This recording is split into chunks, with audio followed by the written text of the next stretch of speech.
Hello and welcome to Normal Gossip. I'm Kelsey McKinney, and in each episode of this podcast, we're going to bring you an anonymous morsel of gossip from the real world. A few little quick items of business before we move into this week's episode with a dear friend that is such a delight. I cannot wait for you guys to hear it. The first thing is that I have a book coming out, which is very exciting. You can pre-order it wherever you pre-order books, and I'm going to go on book tour, which is really exciting, and I promise it won't be boring and it will be very fun. And you can get tickets for that at kelseymckinneybook.com.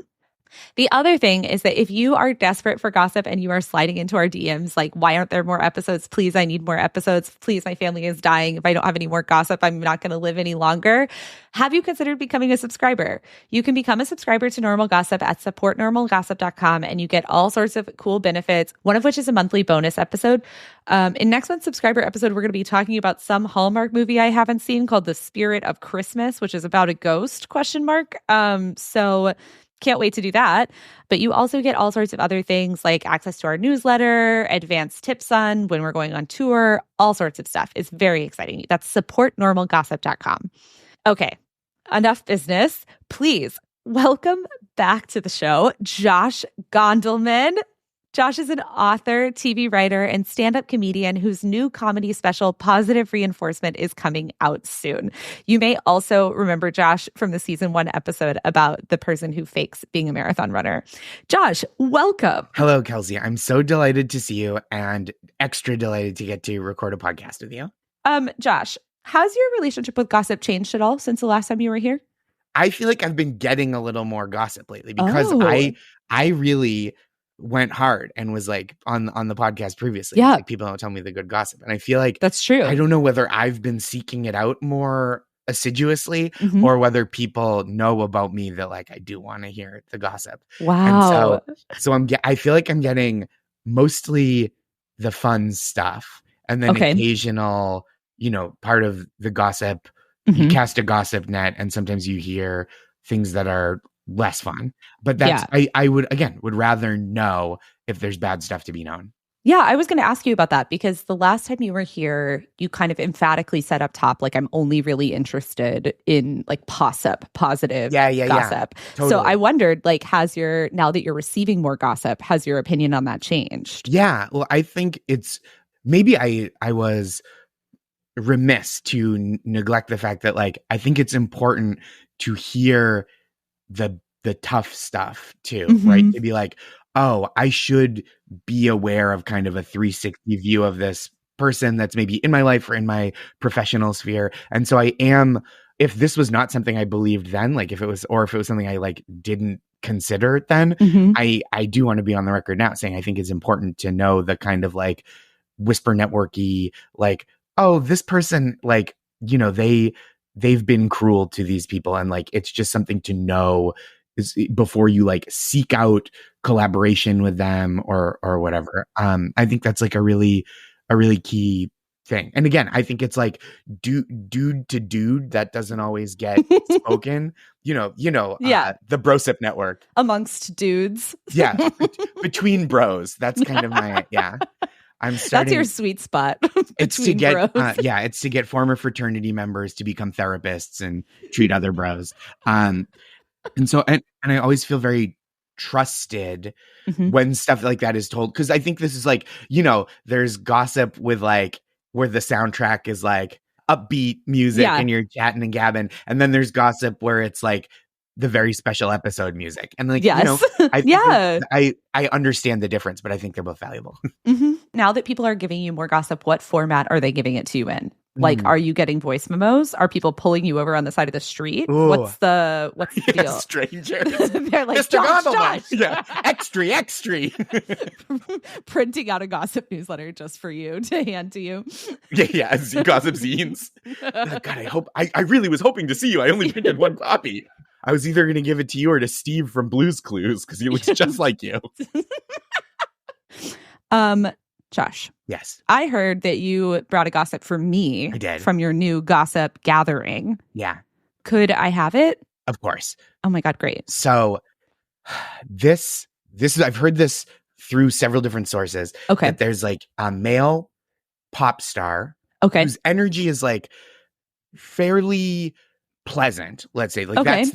that's their vibe as an artist. It's not like they don't have like a horny energy as a performer. Okay. It's giving friend. Yeah. Okay. Not so we're not talking someone in the mode of like The Weeknd, right? Who you're like, oh Right. man, this guy just sings to pass time till he can fuck. Right.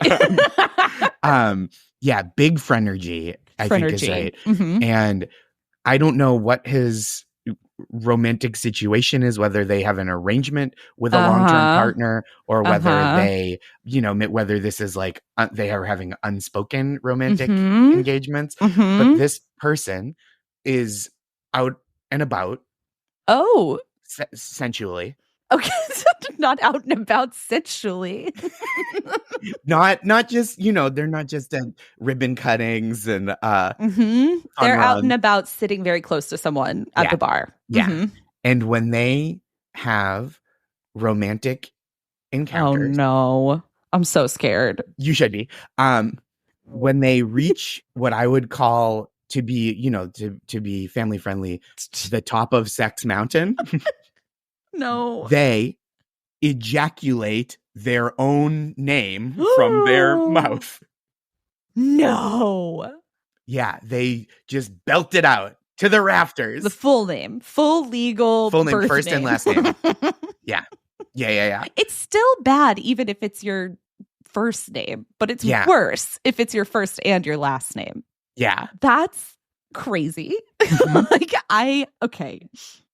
I have several things to say here. The first is like, assuming this person, as you said, is like in some kind of relationship, like maybe that relationship is open. We don't know the details of that. Yeah, I try not to judge things like that. Yeah, but even if it is, it's like you're never going to be able to be sneaky with your sexual choices if at the end of every orgasm you shout your own name. Like who else would be shouting your own name? I feel like, and this is going to sound like telling on myself, which it isn't at all.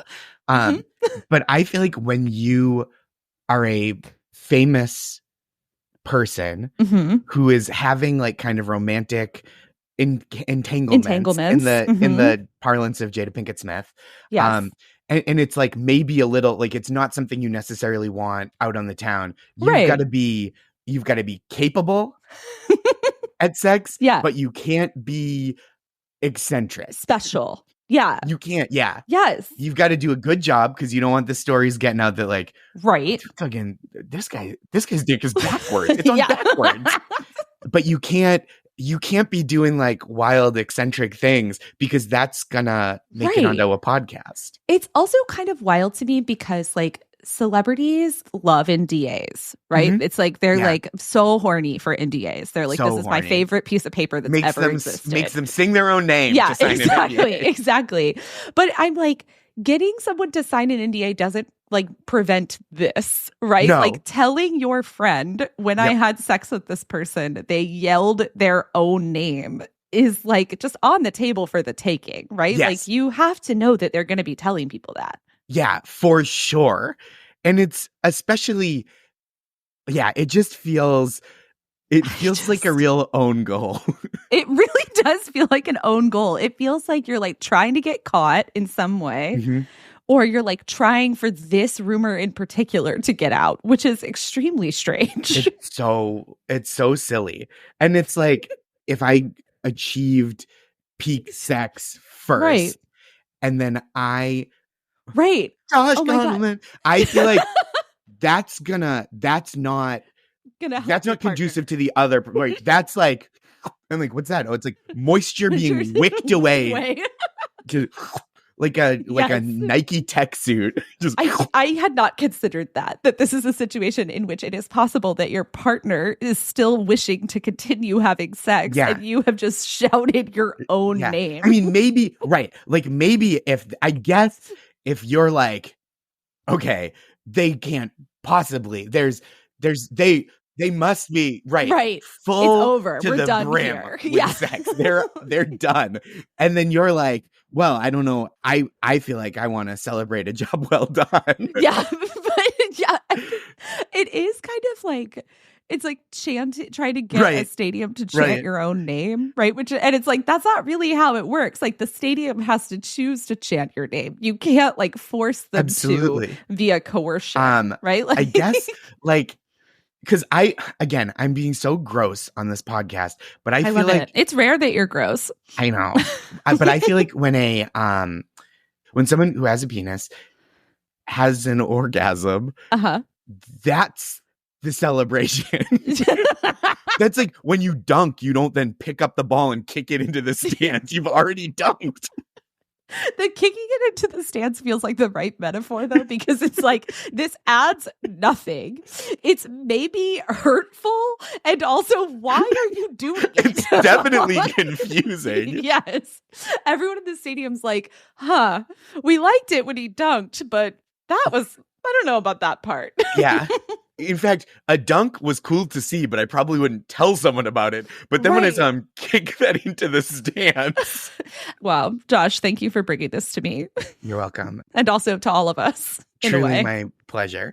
The thing is, this is like kind of an apt beginning for us to have discussed all of these things, because like the story today is like, we're going like bro to bro. We're going bro mode. I'm ready. I'm a broken book. No. Okay, Josh, are you ready? I'm ready.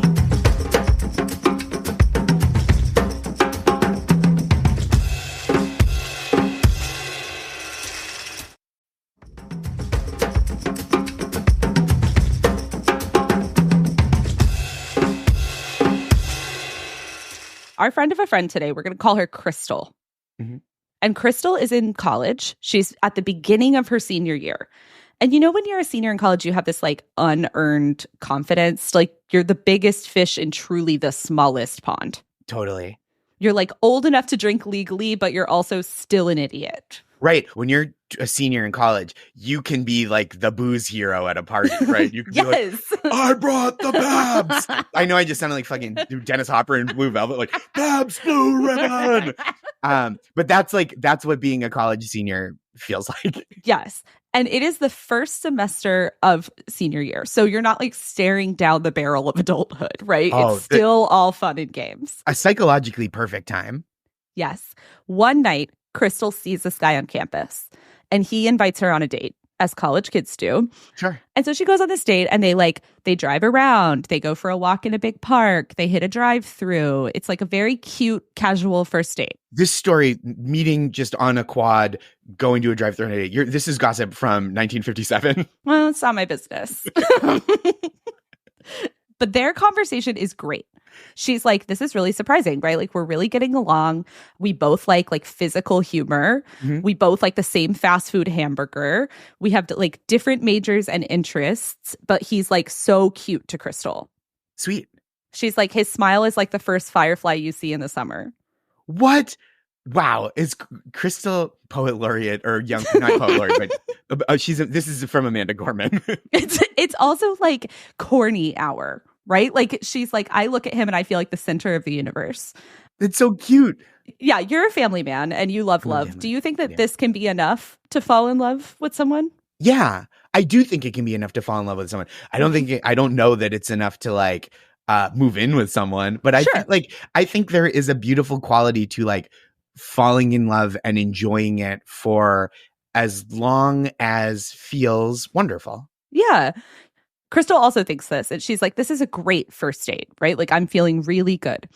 There is something I forgot to mention, and that is that the guy that she's on this date with is named Bam. B-A-M? B-A-M. Okay. Is it a nickname? Is it initials? Is it based on like some kind of action he does? All of this is unclear.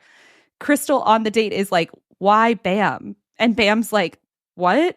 And Crystal's like, why are you called Bam? Like, why does everyone call you Bam? And he's like, well, that's what everyone calls me. That's, God, tautology on the first date. Yeah, she's like, whatever, this guy's name's Bam. That's not my business, I guess. At the end of the date, Bam is like, do you want to go back to my apartment? And Crystal's like, yes. Great. You were once a 21-year-old boy. What is a 21-year-old boy's apartment like? Horrendous. No shelves. Everything is bed, desk, floor, maybe closet. But that's how stuff, it's like at best for me, it's almost still true as a married person that like the best you're getting out of me is well manicured piles. Crystal has like seen her fair share of 21-year-old boys' apartments, right? It's not her first rodeo. Okay. She knows to expect laundry on the ground. Yeah. She knows to expect dirty dishes, like last semester's textbooks in a pile in the corner, some roommate playing Xbox too loud, a navy sheet, right? She's like, I'm aware of all of these things. Right. She's like, I expect it to smell faintly of like sweat and Fritos and 3-in-1 shampoo. Yep. She has never seen anything like Bam's apartment. At first, this apartment seems like kind of normal, like clean even. Mm-hmm. There's like nothing out. Everything is put away. Okay. But it's like there's no rug. There's no upholstery. Okay. The couch is like covered in like grandma style plastic. Weird. And it's like as if a 21-year-old boy tried to childproof an apartment. Like the cabinets are zip tied closed. Yeah. The fridge has a chain around it with a lock. It's like they got all their design stuff at the serial killer store. Are you concerned about this apartment? Yeah, there's something that feels off, right? Especially you can't get into the refrigerator. So like, this feels like a place that like, it's not your place. It's a place that you can bring someone when you don't want them to see your place. Yeah. Interesting. Crystal feels like a kind of clammy chill when she sees all of this. She's like, why is the oven zip tied? Like, why are all these doors locked? Sure. Why do you have so many zip ties? And Bam's like, oh, it's my roommate's thing. Crystal's like, I don't know if the roommate thing is a sufficient answer for me. Yeah. But she's like, agreed. She's like, whatever. I'm having a great first date. I too am 22 years old. She goes into Bam's room, and Bam's room is like a totally normal boy room. Okay. So like clothes on the ground. There are just like cups everywhere. Yeah. She notices that he's like still carrying like the extra fast food burger that they got at the drive-thru. Nice. And she's like, oh, are you going to put that in the fridge? And he's like, no, it's like got a combination lock. It's a whole thing. I'm not going to do it. This is wild. It's such a funny contrast too, because he's living so like normal dude of like, I'll just, maybe I'll want it in an hour. I'll leave it on my desk. Yes. Like, sure. But like outside the room is like, this isn't like how people live, right? Right. This is strange. This is also normal. I love Crystal's beautiful, pure heart to be like, see this and be like, I'm so charmed by this gentleman, or have seen so much worse in an apartment that like this still qualifies as terrific first date. Because I think I meant to say this earlier, but like zip tie on the oven, combination lock on the fridge. Sorry to quote a Morgan Wallen song, I imagine. But that feels like when it starts to be like, oh, we were having a great first date. Now we're having like an okay first date. Yes. Crystal's kind of like, we close the door. We don't see the zip tied cabinets and the combination lock fridge, and maybe everything's fine. And sure enough, things are fine. They bang. Great. They bam. They bam. It's like very good for her. And she's like stunned. She's like, our chemistry is just really good. Like, this is all very surprising to have a great first date. She goes into Bam's little like ensuite bathroom and she texts her friends. And she's like, am I afraid to let love in? Because I'm like with this guy and it's been such a great date, but his apartment is so weird. Yeah. And her friend's like, weird how? And she's like, I don't know. It's just strange. There's like zip ties everywhere. And her friend is like, I think you should leave. Like, I don't think you should stay overnight in a place filled with zip ties. Like, that's not a good vibe. And Crystal's like, okay, I'm not going to leave, actually, because I like him. You can like him and you can leave. That's so true. Crystal does not leave. She spends the night. But it's like once she decides to stay over, she realizes that there's like only one pillow. Tough. And so she's like, Bam, there's no pillow for me here. And Bam's like, oh, shit, sorry. And he like goes into the living room and like 15 minutes later, he comes back with like a second pillow. But it's like flat. And so she sleeps like restlessly, tossing and turning.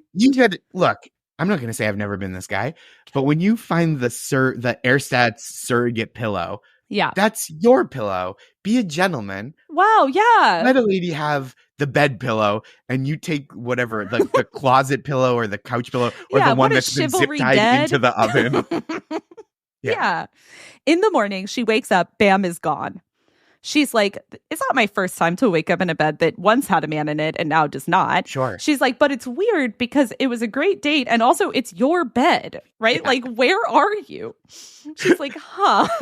He's locked in the refrigerator. Yeah, he's been zip tied. No, he arrives a little bit later and he's like, oh, you're awake. And he has gotten a coffee and a croissant for her. Cute.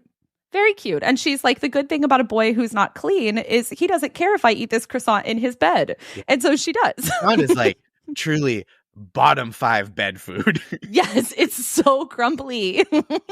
It's so flaky. It's like croissant soup from a bread bowl. Nature Valley bar. Nature Valley bar. That's also so funny because that's what you would expect from like a guy who has the energy of this Bam. It's just like, yes, babe, brought you a granola and a Celsius. Good morning, babe. She's like, Bam, thank you for the croissant. Thank you for the coffee. She gets like halfway through her croissant when she sees him reaching for the fast food bag for the extra burger from the night before. And he's like, I like to have my night burger in the morning. I don't know that this is the first time I've ever heard that. What? I think. What do you like, mean this isn't truly, the first time you've heard that? Like, I didn't quite have the vibe of these guys. But he lives in there. I speak that language. It is a mutually intelligible bromance language. I know guys who have been like, yeah, I bring my fast food order home drunk. And then like I wake up and I'm like, oh, hey, thanks, drunk me. Here's a room temp burger. Just a burger that feels like the air, but thicker. No. So you would eat this burger? Yes, of course. As long as God, Josh. Yes. I wouldn't eat it in front of a first date. Yeah, that's a good decision. I feel like I would be on good behavior in this situation. Crystal is like, Bam, you cannot eat a night burger. And Bam's like, why? And Crystal's like, you can't leave meat out overnight. Like, it's gone bad. Burgers can't be left out at room temperature. And he's like, oh, no shit? And she's like, yeah, no shit. And he's like, wow. But he does listen to her and he stops eating the night burger. So she's like, okay, whatever. Wow. Never before has I can change him borne more immediate fruit. She's like, why didn't you just put it in the fridge? Like, if you had put it in the fridge, I wouldn't be concerned about your like stomach dying. And he's like, yeah, but like if I put it in the locked fridge, he might be able to get it out of there anyway. Okay. Now this, you're like, who does Bam live with? Is it a wolf? Yes. Crystal's literally like, is your roommate a fucking werewolf? Like, why can't you leave food out? And at this point, Bam responds like he's on trial. Like he's been like caught in a lie and he's said too much, which does not do much for like convincing people not to ask you follow-up questions. It's so funny too, because like if you're a person who has a padlocked refrigerator so that he can't get it, you have to have an explanation prepared. Yes. And so Crystal is like, you know what? Now I'm asking questions, right? Like now I've got a lot of questions. So she's like, what's your roommate's name? And Bam's like, Spencer. She's like, okay. And Spencer eats your burgers sometimes. And Bam's like, sure. And Crystal's like, what do you mean, sure? And Bam's like, I can't talk about it. And Crystal's like, why? And Bam is like, listen, I really like you. And this has been a great first date, but he is my best friend. I cannot just tell you his shit when we barely know each other. It's not fair to him. I think that's like such a wild because again, normal questions. This wasn't like after one date being like, so do you want kids? Like this is like we're not going too far down the line. We're in the physical, like asking questions about the physical space that you're in. Yes. This is like, would you still love me if I was a worm? This is like, hey, why does your roommate have an incurable taste for flesh that it's your problem to solve? Yes. Exactly. Crystal, however, thinks this is adorable because she's like, I think it's beautiful when men have friends. This is the wrong response. This is the first time that Crystal has had a response that I'm like, I disagree. I don't know. He comes home with like a dirty shovel and he's covered in blood. And you're just like, where were you? And it's like, I was with the guys. You know, we were doing I can't tell you their secrets. Yes. On their second date, she meets Bam's roommate. His name is Spencer. He's tall, he's normal, he has soft looking hair. And where are they? They meet at his apartment. And he and Bam are clearly like just the two best friends who have ever existed. Yeah. Like they like immediately are like, let us tell you about how we met. Right. Aww. And they're like, we met at the ping pong table in our dorm. Like we were both high school athletes and we had no outlet for our competitive spirit. And so we played each other at ping pong in the dorm. And then after it was really close. And Spencer was like, together, we could take on everyone here. Wow. And Bam was like, yeah. And so they did. They beat everyone in the dorm at doubles ping pong. That's good. That's a nice friendship. Is that enough to create a lifelong friendship? Yes. I've created lifelong friendships over less. Exactly. Yeah. And ever since they've been intertwined, like two and best at this buddies. point, lifelong has only been like 3 years and 1 month. Exactly. Yes. They watch The Office together. They listen to soft boy music together. They mostly hang out with each other. Okay. By their fourth date, Crystal is well acquainted with this apartment. And at some point she's like, oh, I need a water, right? Like, and she's like, all these cups in Bam's room seem dirty. Like, I'm going to go get a water from the kitchen. See, now I'm back on board with her instincts. You see a cup away from other cups, that's a dirty cup. Exactly. So she's like, I need a regular cup. And so like forgetting where she is, she goes to the kitchen to get a cup and the cabinets are zip tied. Right. So she's like, Bam, I need help. Like, I want a cup out of the cabinet and it's zip tied. And Bam's like, okay. He comes sprinting over. He like opens it with a pocket knife. He's like, I got it. And she's like, this seems like really inefficient. Like, do you ever cut yourself with this knife trying to open your cabinets? And he's like, all the time, man. I knew that was going to be the answer. There's no doubt that the answer was going to be all the time. But that's beautiful to me. That's like, sometimes friendship hurts. Like sometimes the price of friendship is a little cut on your hand when you try to get a cup in the night before you zip tie the cabinet shut, because otherwise Spencer will, quote, get the cups. Yeah, exactly. And she's like, why do you need these cabinets closed so badly? Like, what is it that Spencer is going to do? My dude is an earthquake. Yes, exactly. And Spencer is like here, right? It's his apartment too. He's here. And Bam and Spencer kind of like look at each other. And Spencer's like, it's my fault. Oh. What do you think the confession Spencer has to make is? I mean, like, the only reasonable explanation that I can think of is like intense sleepwalking and like sleep activity that where he eats and, you know, creates a mess that he never deals with and doesn't realize that he's done. Yes. Great guess. That is exactly correct. Spencer has somnambulism, which is the doctor term for having sleepwalking. Mm-hmm. And the doctors thought he would just grow out of it, but then he just didn't. So he like wakes up at night, ambles around, eats stuff, moves stuff, breaks things. And he didn't want to move in with Bam because he was embarrassed about it. Sure. And Bam was like, no, man, like we're brothers. I'll help you. And so their whole apartment is like Spencer's sleep proofed. God, this is such a, that's really sweet. But it also can't be the solution. Yes. It's like your heart's in the right place, but there has to be a better way to do this. Like, this is the solution of a guy who doesn't know it's wrong to eat night burgers. Yes. And what's funny is Crystal is like, oh, I maybe could have figured that out, because like on their third date, she woke up in the middle of the night to Spencer like rustling and clanging and like cursing in the kitchen and then like beef browning, you know, that smell. Yeah. At like 3 a.m. But she was like, well, that's kind of within the realm of acceptability of behavior for college boys. So whatever. Like, I'm coming back for the party and everybody's getting bolognese. Yes, exactly. And so she's like, whatever. But the thing is, he's asleep when he's doing these things, which is the problem, right? He like manages to unlock the combination on the fridge. He manages to get the zip ties off. And she's like, okay, that explains a lot of stuff, but it doesn't explain like why you don't have rugs. Like you could still have rugs. Why is there a plastic cover on the couch? And at this, Spencer blushes. Well, this is because of pissing and shitting. Yes. Spencer is like, this is the worst part. And Bam puts his hand on Spencer's shoulder and is like, you don't have to tell her, man. And Spencer's like, nah, bro, you told me that she's important. If she's important to you, she's important to me. This is so beautiful. Crystal is like, I would die for these two dumbest boys I have ever met in my life. Yeah. Like, I love them.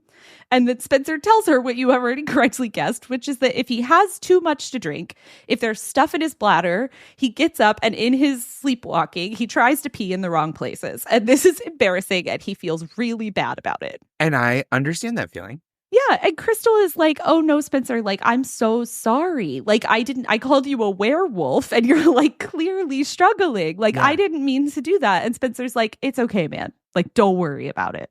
How are you feeling at this point? I feel very satisfied with their explanation. Their solution seems completely in line with what I know about these people who like to solve problems, right? Want burger in morning, eat night burger. Spencer doesn't have control of his faculties when he sleeps, so we lock everything down. So like it all seems very reasonable. Like, or not it all seems very understandable. It's not reasonable. Yeah. No, it's not reasonable. It's ridiculous, but it feels like of a piece. Yeah. These guys are cohesive. Yeah. I do want to note something here, which is that you can take medications for somnambulism. Right. Like low doses of antidepressants prescribed by your doctor, benzos. Spencer has these prescriptions. And like this can be controlled if he takes his drugs and doesn't drink any liquids for several hours before bed. But because he is a 22-year-old boy, he does not take the pills consistently and he always drinks before bed. And so he's convinced that they don't work. Oh, see, there it is. That's the rub. And that's where it's like they have this beautiful friendship that transcends piss and shit and cuts on the hands from the box cutter that you have to use to get a cup, but it transcends problem solving. Yes. Yes. So they've just like kind of adjusted this life for themselves, which is beautiful in a way, right? Like they have zip ties and duct tape and those things are waterproof. So I guess whatever. Yeah. After their 5th date, Bam asks Crystal to be his girlfriend. I'm rooting for Bam and Crystal at this point. She says yes. She's like, of course, I really like you, Bam. But being Bam's girlfriend is like kind of like having a misbehaved dog. Like she's like, I love you and Spencer so much, but you both have like a brain disease that makes you be like, I wonder what would happen if we did this. And then you just do it without thinking of consequences. Yeah. So like once Bam tackled Spencer into a pile of garbage bags, and then they both had to get tetanus shots. And when asked why he did this, he said, I thought it would be funny. You have to understand, that's not something I would do. However, I was just hanging out with a friend that I've known since I was 4 years old. And we were talking about another friend who I've known since I was 7 years old. Yeah. And they went to see the band NoFX on their final tour recently, and they were a little stoned. And my friend saw they launched into a song. Yeah. And my friend looks at the mosh pit and goes, I feel like I gotta defend something, and then just runs into the mosh pit. Like it's still in there. It's in there somewhere. The bro never dies. You just put him to sleep and hope he doesn't sleepwalk. Yes. And the funniest thing about the way that Spencer and Bam are together is that Bam, when he has like more than 2 beers, gets like a Cheshire cat grin, right? Like everyone's like, Bam's drunk. Like, look at him. He looks so happy. Spencer never seems drunk. Like he can be 3 sheets to the wind and he just seems totally normal.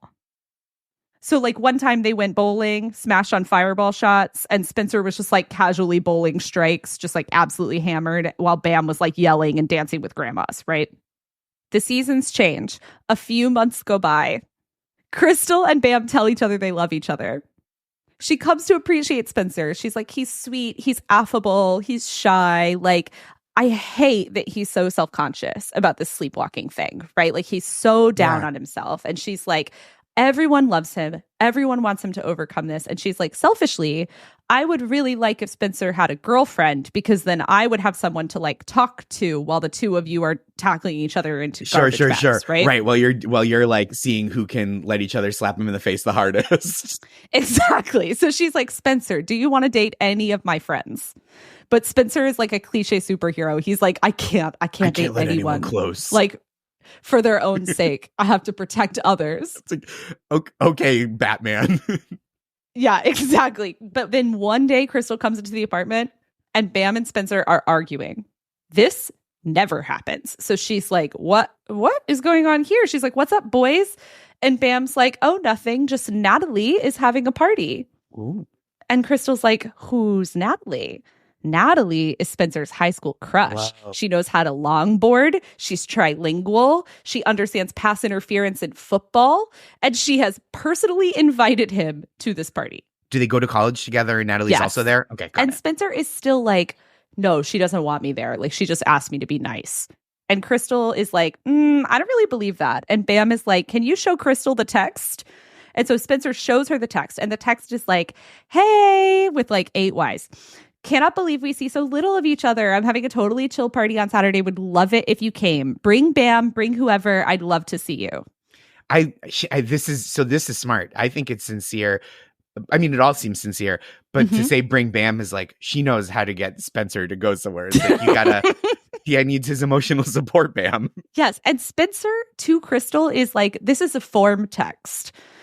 And Crystal's like, oh, it just is everyone that she's inviting to this party has a roommate named Bam? Like, what are you talking about?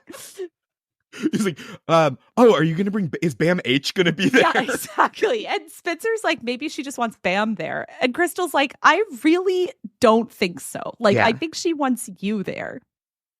All week, they're trying to convince Spencer to go to this party. They're like, come on, man, like, you can do it. Just like, love yourself enough to be open. That's so beautiful. Bam is like, Spencer's my best friend. I want him to go see his crush and find love. How do you convince Spencer to go to this party? What's your move here? I think Bam and Crystal are like, we'd really like to go to this party, but we'd like it if you came with us. It would be more fun if you were there too, because you know Natalie better than us. But like, we would really like to go to a party tonight. That's what seems like a really reasonable thing to do. What Bam does is go, I dare you to go. And this is enough. That rips. Yeah, that checks out. Because they love dares. So the three of them go to the party. Dude, you won't. Yeah, exactly. There was a kid I went to high school with who just walked through the halls just being like pointing at people and be like, you won't, kid. It's like, it was never, the referent of what you won't do was never declared.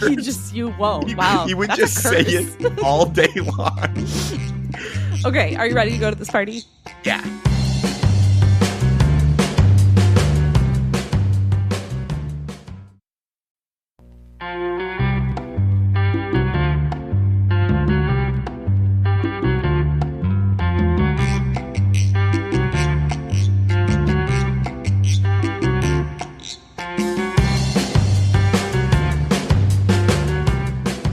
Natalie's apartment is like all the way across campus. So it's like a 2-mile walk. Okay. Bam is like hyping Spencer up the whole time, right? He's like, you're going to be the hottest one there. She's going to love you. Maybe you'll kiss. Maybe you'll fall in love. Maybe you'll spend the night. And Spencer is like, no, we're not going to try and stay the night there or kiss her or anything like that. And Bam's like, maybe you will. Maybe you might. They get to the party. Natalie comes straight to Spencer and gives him a big hug. So they're like, it seems like she likes you. And Spencer's like, no, she doesn't. Spencer, he's closing his heart to possibility. Yeah. And I feel an ache for him, a pain. The main event at this party is beer pong, which obviously Bam and Spencer love. So they have to wait like a long time to get their turn because you have to wait for like people to lose. You know? So it sounds like they're well versed in all the ping pong arts, right? Yes, all if there's of a them. ping pong ball, these guys will take you on, right? If it's like ping pong, beer pong, ping pong ball eating competition. Yeah, they would win 100%. Around 10, Crystal gets a text from her roommate who's at some club where everyone is dancing. And she's like, I'm just standing at this party watching Bam and Spencer wait to play beer pong. So she's like, Bam, do you care if I like bounce for a bit and go to a club with my friend? And Bam's like, of course not. Have fun. And she's like, you're good here? And Bam's like, yeah, we're totally good. now there's no adult. Yes. It's Now- like they're free. There's no one to corral. There's no Bam and Spencer whisperer. Yes. And like Bam and Spencer have been alone together a lot for many years. So like they'll live, but it's like who knows what they're going to do, right? Yeah, right. I mean, this is like anything at a college party, unless you come from great tragedy and heartbreak. When you're at a party like this, you're like, well, as long as I'm within the confines of the party, Yes. I will never die. Yes. Crystal is like, I'm going to the club. Bye. She goes to the club. She dances. She does a few shots. She's having a blast. She does not look at her phone. Oof. Around 2 a.m., she's like, I'm done dancing. Good time to finish. Yeah. Yeah. She goes outside. She looks at her phone. She has 15 texts from Bam. That's a lot. And that's like an ongoing situation, right? If there's like one burst of scare, it's like 5 texts max. And then that's more. But this is like, hey, would love to hear from you. You know what I mean? Like, just phone up. Yes. Like if I walked out of a movie and had 15 texts from anyone that wasn't in a group chat, I would be like, oh no. Right? Yeah. Yep. Here are the texts. 105. Miss you. Sweet. 107. Going great. Natalie talking to Spencer. Eyes emoji. They're on fire. 110. We won again. 115. We won again in all caps. Okay. This is now we're starting to get troubling because now you picture the smile. You're like, even if you're winning, it's not pitching a shutout, right? So they've been drinking some beers as they're getting ponged. At 116, she gets 2 text messages. One of them says, OMG, Natalie making eyes at Spencer. The second says, uh-oh. That sounds like Spencer has unhinged his jaw and swallowed Natalie whole. At 117, in all caps, is a text that says, Spencer left. Uh-oh. Then there is a 15-minute break. At 134, she gets a text that says, wow, I cannot run anymore. That's such a funny text to get from someone you were not aware was running. Yes. That sounds like what you say like 30 seconds before the Terminator catches and murders you. Yes.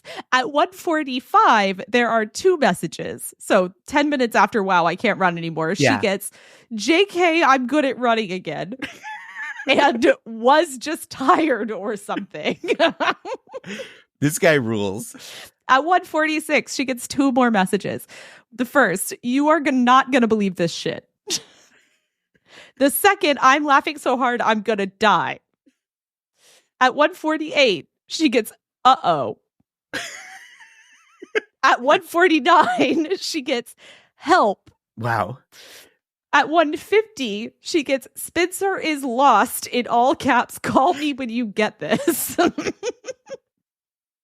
All of these texts are from within 45 minutes of each other. Yeah. The whole range of human emotion. Yes. There are also texts on Crystal's phone from an unknown number. Okay. And there are 2 of those. And that the first text says, hey, this is Natalie. The second text says, Bam said to text you for help. If you're Crystal and the last text that she's gotten is only 10 minutes before she's seeing this, right? Yeah. So she's like, I'm not that out of the loop. Yep. What do you do if you're Crystal here? Call him. Yeah, she calls him. It goes straight to voicemail. She's like, this is not surprising. Bam's phone is always dead, but it is concerning. Right. So she calls Natalie, right? Because she's like, Natalie is in my phone now, I guess. Yeah. So she calls Natalie and she's like, hey, it's Crystal. I called Bam's phone, but I think it's dead. Like, can you put him on? And Natalie's like, oh, he's not here. Yeah. He took Spencer home. Mm. She's like, Spencer had an asthma attack. And Crystal's like, oh my God, I didn't know that Spencer had asthma. And Natalie's like, yeah, I really hope he's okay. Like, can you let me know if he is when you find out? And Crystal's like, yeah, of course. Crystal is like, all right, well, now I'm not going home. Now I'm going to Bam at Spencer's because I want to know what's going on here. She goes over there. She lets herself in. She has a key. They're both in beds asleep. Aw. She goes into Bam's bed and she's like, hi. And Bam's like, oh, hi. I'm so glad you're here. And she's like, is Spencer okay? And Bam's like, oh, yeah, he's drunk as shit, but I put him in his sleeping bag. Like, he's going to bed. And she's like, what happened tonight? And he's like, I'll tell you in the morning. And she's like, okay. They go to sleep. They wake up at noon. Sure. Bam makes coffee. They're drinking it when Spencer comes out of his room and he's like kind of holding his head. And he's like, oh my God, I'm so embarrassed. I can't believe I blew like my chance with this girl that I had a crush on for ages. And Bam's like, whoa, whoa, whoa, whoa, whoa. Like, what are you talking about? And Spencer's like, Natalie texted me. And she said, and he reads it off his phone, how are you? Are you okay? Do you need anything? I'm worried. And Spencer's like, I'm so embarrassed. Like, what did I do? Did I fall asleep there? Like, was I bad? Like, did I sleepwalk everywhere and eat all her food? And Bam is like, do you not remember last night? And Spencer's like, my dude, not at all. And Bam's like, oh my God. And he's like, clearly thrilled. He's like, I mean, you should be embarrassed probably, but not for the reason you think. Wow. Well, first of all, we were crushing at beer pong. I hate how mind-melded you are because he begins to proceed to tell both Spencer and Crystal what happened the night before. And he's like, Crystal, after you left, we got onto beer pong. We played 6 rounds. We won all 6. Bam and Spencer, high five. This is a relevant part of the story. He's like, we lost 1 round. That was devastating. Spencer goes, no. The stakes have never been higher. Crystal's like, I don't care about this part. Like, keep going. He's like, after the loss, we got kicked off the Spencer has table. to know. He has to know he was a legend. Yes. Bam's like, but then when we weren't playing beer pong anymore, Spencer could talk to Natalie. And Ooh. I was like, oh, that's great. I was like, Spencer, you should go talk to her. Like, you should ask her if you could stay the night. And Spencer was like, why would I do that? And Bam was like, well, we don't want to walk all the way back to our place drunk. That's a perfect excuse. And Spencer's like, but you know I can't spend the night. And Bam's like, I would have your back. Spencer at this point had been nervously drinking for hours. So he's like, I just want to go home, right? Like, Natalie is beginning to flirt with me. I am scared. And he leaves. This is the first time when Bam texted, Spencer's gone. Yep. Bam waits because he's like, Spencer will be back. But like 15 minutes later, Spencer is not back. And so Bam is like, ah, shit. And so he goes after him and he jogs and he is so tired. And at this point, he stops to text Crystal and is like, I'm so bad at running. Yep. Then he catches up with Spencer.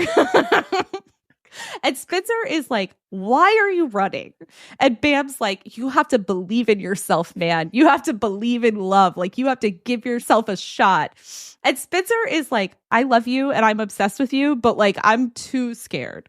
And Spencer, I think at this point, tonight's not the night. He's too drunk. He's in his head.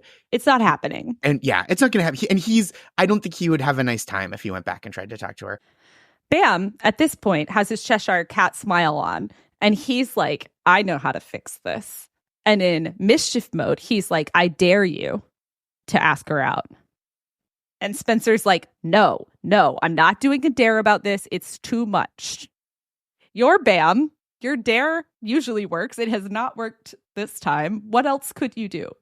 You want to go back to the party and you want Spencer to go talk to Natalie. You could physically drag him.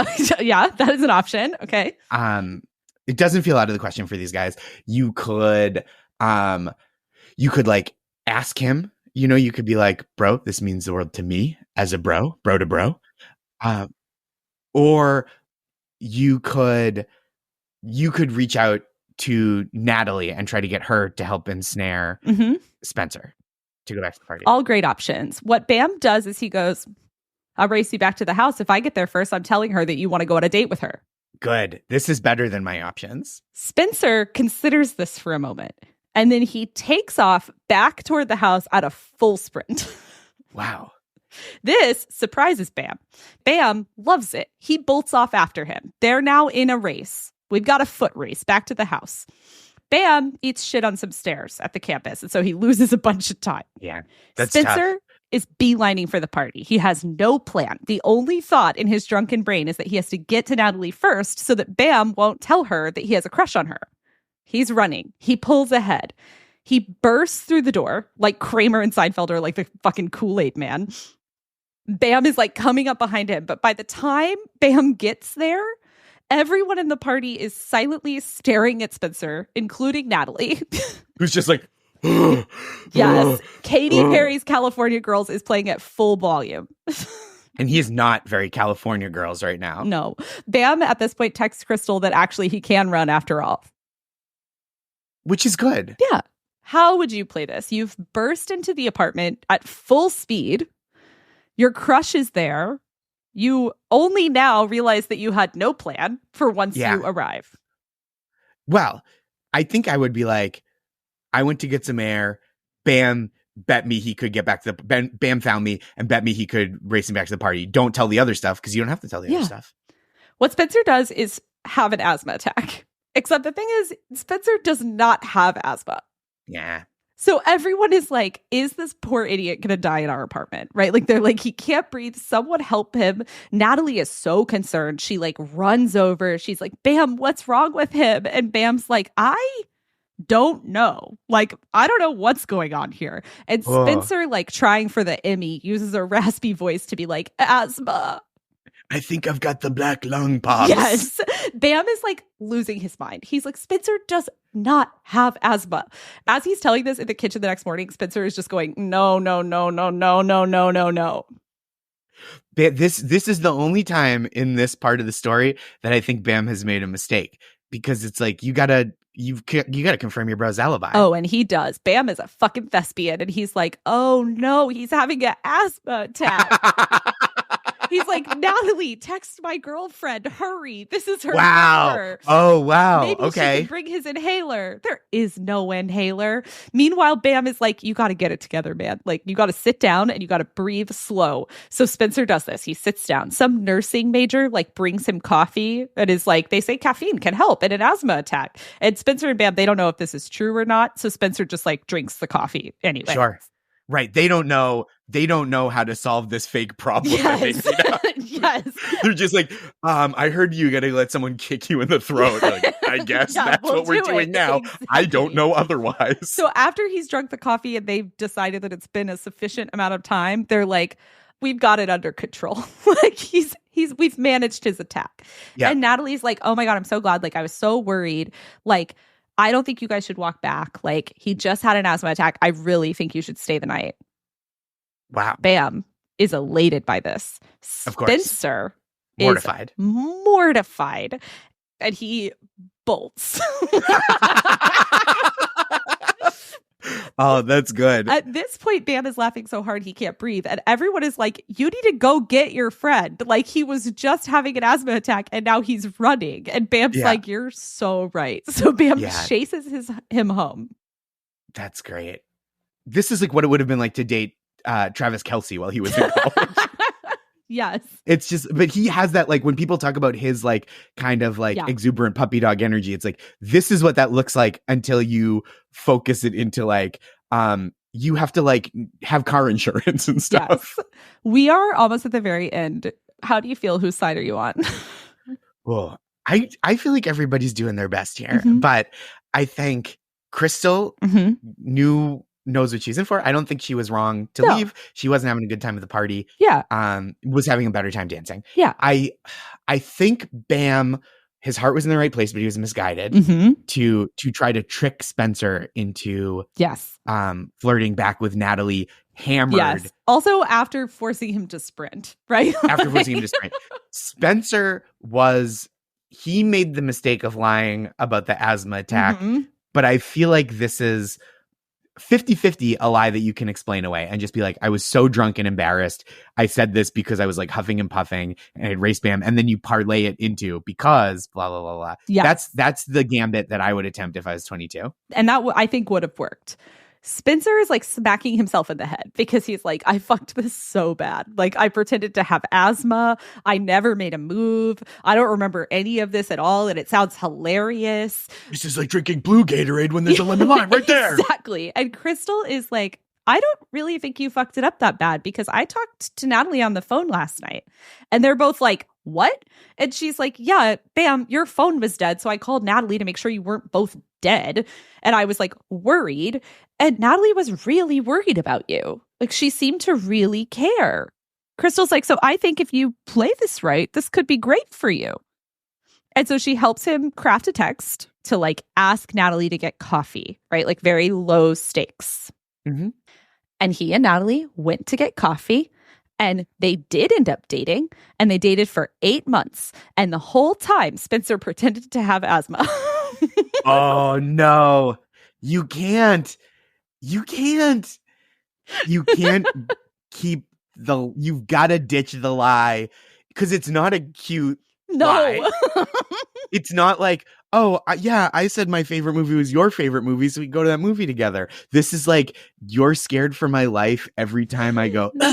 And that's too, the stakes of the lie are too high. Yeah, they broke up not because of the lie, just because it wasn't like, it was good for 8 months and then it wasn't. But during that time, Natalie like gave him some self-confidence, right? Because Spencer was like, oh, I like dated this really cute girl that I had a crush on for a long time and it didn't work out. But like, that means that I like am at least kind of cute, right? Mm-hmm. And this helped because once he had a little self-confidence in himself, he started taking his medication and he turned into a brunch boy so that he could stop drinking before bed. Wow. This is like this would make a beautiful children's book for 19-year-olds. Like a picture book for 19-year-olds. Yeah. And that is beautiful to me. Do you have any final thoughts on this story? I hope they all continue to grow and learn and look within. Yeah. And I think their friendships are so beautiful. Yeah. And I'm happy that Spencer gave himself the gift of believing in himself with the help of his friends. Yeah. I think this is so nice. Yeah. I'm really upset to have learned that you would eat a night burger, but otherwise I had a great time. Yeah. I'm about to be on the road for 3 nights in Denver, and it's like, it is, all bets are off. It's night burger hours. Yeah. I mean, even if I had an unpadlocked refrigerator, a refrigerated burger, no, Josh, tastes worse than a room temp burger. This is so upsetting. I hate this. It's not a goal. It's not a goal to eat a night burger. I'm just saying I would eat a night burger still. Josh, thank you so much for coming on the show. It was a pleasure to have you. Thank you for having me. It was such a joy to get to gab and chat. Thank you for listening to Normal Gossip. If you have a gossip story to share with us, email us at normalgossip@defector.com. Or you can leave us a voicemail at 2679-GOSSIP. If you love this podcast and want to support us, become a friend or a friend of a friend at supportnormalgossip.com. You can follow the show on Instagram and TikTok at Normal Gossip. You can follow Kelsey on all social media at @McKinneyKelsey. This podcast was produced by Alex Sujan Laughlin, Ozzy Linus Goodman, and Jay Tolviera. Justin Ellis is Defector's projects editor. Jasper Wang and Sean Kuhn are Defector's business guys. Alex Sujan Laughlin is Defector's supervising producer. Tom Lay is our editor-in-chief. Abigail Siegel is our intern. Dan McQuaid runs our merch store, which you can find at normalgossip.store. Tara Jacoby designed our show art. Thank you to Rachel Hampton, Brandy Jensen, Sabrina Imblur, Dave McKenna, Chris Thompson, Heather Chen, Ray Rotto, David Roth, Catherine Shu, Jasper Wang, Israel Daramola, and Patrick Redford for your help on this season. Thanks to the rest of the Defector staff. Defector Media is a collectively owned, subscriber-based media company. Normal Gossip is a proud member of Radiotopia. Normal Gossip is hosted by Kelsey McKinney. I'm Sarah, and remember, you did not hear this from me.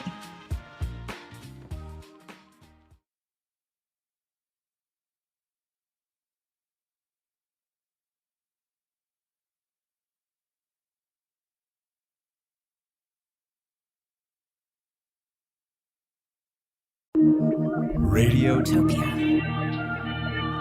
from P